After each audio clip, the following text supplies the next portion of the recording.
Outside In was set up in 2006. It's a project that seeks to provide a platform for artists who find it difficult to access the art world for a range of reasons.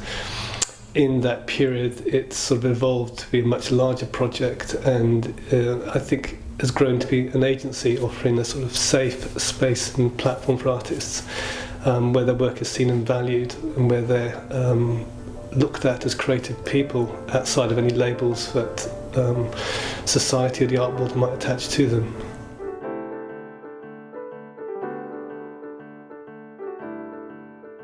We have a very individual approach to people, not only in Outside In, but also in our Partners in Art program, in our learning community program in general. It's all based on the individual. And if you look at the artist's statements, and when you read why they think they're marginalized, funnily enough, it becomes very clear on an individual basis.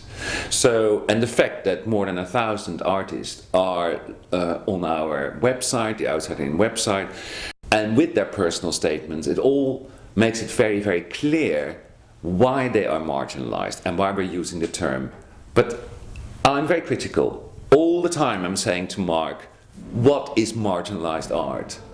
Because we need to ask ourselves that question time and time again.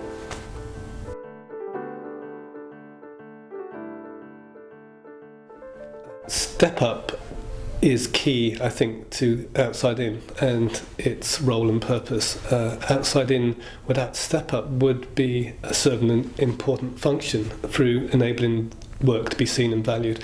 But without the support and focus on the individual and in skilling and supporting them to have a different relationship to the art world, the project defaults to just being an exhibition at some level, or offering opportunities for the work to be seen. Step Up has been an absolute wonderful experience for many, many people. For 6 months now, I've been going to the workshop with Jackie in Wagner, the Rosalie Cafe, and that's going really well. Great people, and you get chatting. It's sociable as well, the art world, it's sociable as well. Makes it great. You learn from each other as well. That's what's very good about it. You learn more about art if you socialise as well. So through the skills sharing, we're enabling people to have a different relationship to the art world, and through that sort of support and training, they have gained skills which enables them to become both independent and sort of grow as individuals, to gaining confidence, and not just within the gallery but in their own lives. Step Up at that point in 2010 was quite small. Step Up 2011 was a lot more people, and we ended up taking 20 people in the Step Up workshop leader course. 20 people are now trained to lead workshops right the way across the UK. It's a big change in my life really, because you know, I never knew I'd be going out and doing the workshop with Jackie in that short time after the Step Up course. I thought that some training would be really good for me, because I really did want to work professionally as a creative person, because but unfortunately I was ill for such a long time after my degree that I got lost in sort of dead-end jobs and didn't have enough confidence to do stuff. So it's really nice to actually be able to apply my skills now. For a long time I was a very sort of introverted and self-focused person. It's like with my hat, I could only cope with that much of the world. Now I push it right back, and actually on the workshop day I didn't wear it at all. So the thought of taking the community that we benefit from outside into the wider community is absolutely fantastic.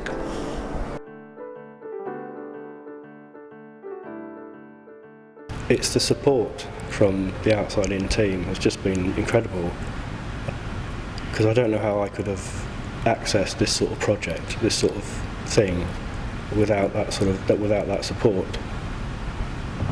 It's so difficult in photography to get a toe in the door, because it's a very competitive sort of thing, and if you have sort of health problems as well, it's even worse. You just can't get anywhere. But if you have good Outside In support, it's been just fantastic.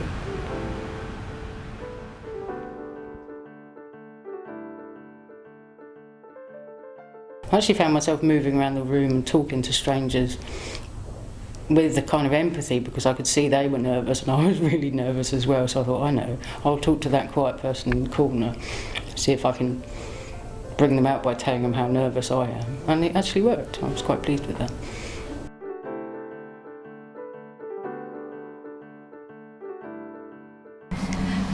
I'm not sure which came first. Either I won my appeal or I won outside in, but either way, two great bits of news all at once. And knowing that I was, free to live my life again and I had a goal at the same time was really wonderful.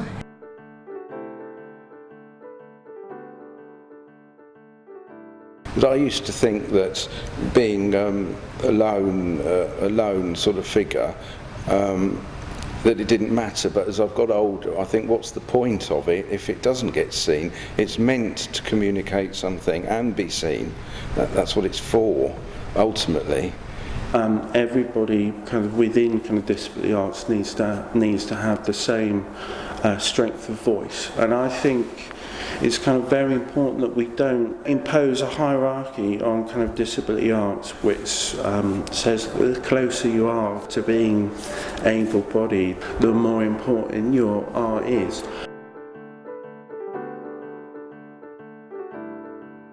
David Jones, when he applied to Outside In, he'd just come out of prison and he started attending Creative Futures in Brighton. He then won the Outside In National, one of the awards, and then had several months to create his solo show.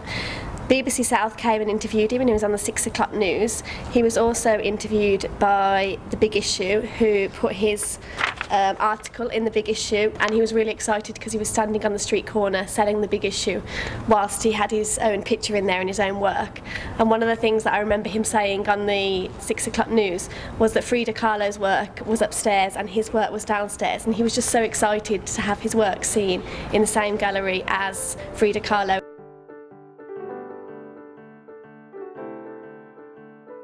Ownership and artistic and individual ownership of the project is fundamental to its delivery and its success. And I think when people gain enough confidence and skills in which they can then have an arm's length relationship to us and then are able to deliver projects and work outside of us, shows when we're succeeding and where the project has really benefited people, because that is about people really moving from beyond what we're offering to somewhere else for themselves. And I think that's where we are really succeeding in people's lives. We should really aim to make ourselves not necessary anymore. It's not something we should do for the next 200 years, because then we have totally failed to do what we aim to do, is to make sure that outsider art is part of mainstream gallery practice.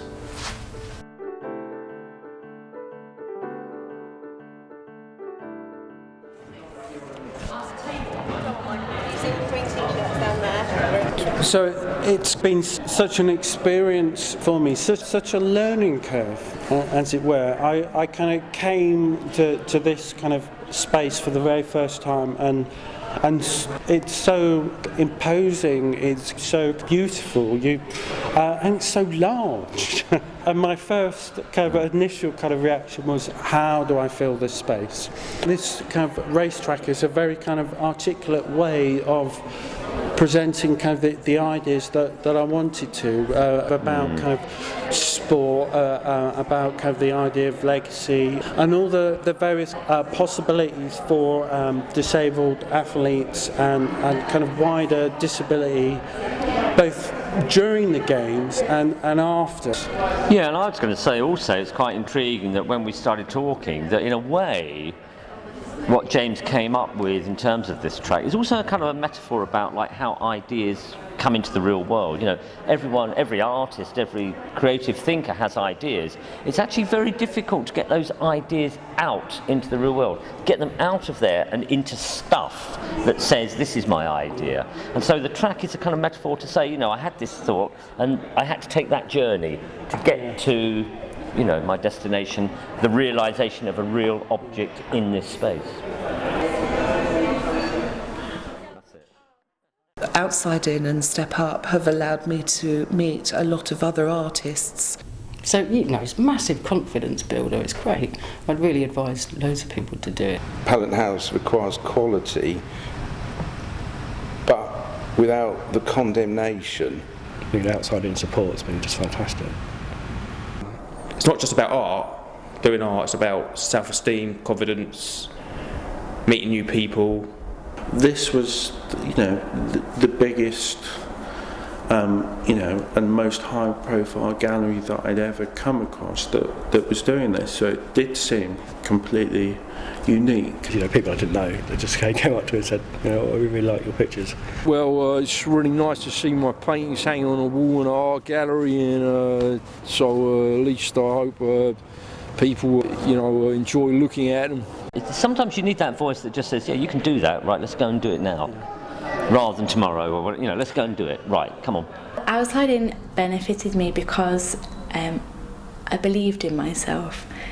It's very difficult when you come from some place of despair to believe that you can do things. I've really grown in confidence since I did it, and I've got so many more skills from it, like understanding the setup and trying to understand other people's needs as well as my own. That care and that support and that attention that Outside In offers is what is its richness as well, I think. There's a commercial outside the art market now there who are only interested in paintings. We are interested in the people.